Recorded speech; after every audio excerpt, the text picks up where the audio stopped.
Hello and welcome back. In this lecture I'm going to briefly explain to you what SEO or search engine optimization actually is. So let's get straight into it. SEO or search engine optimization is the name given to the activity that attempts to improve search engine rankings. This means that the more work you put into SEO, the higher your website will appear in search results, in search engines like Google or Yahoo. Why is search engine optimization so essential? SEO is essential because the majority of search engine users are more likely to click one of the top 5 suggestions in the search results.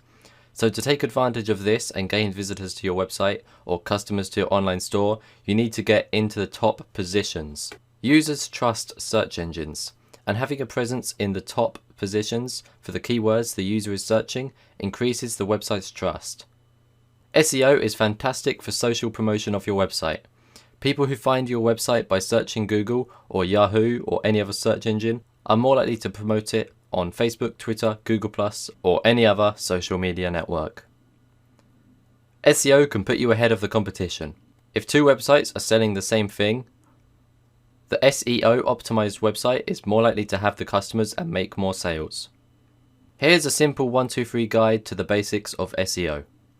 Write fantastic, useful content that uses words and phrases used by people who search for your products and services. Make it easy for people to share and link to it. And finally, keep doing it. Thanks for watching. I hope you enjoyed this video. I will see you in the next one. Goodbye.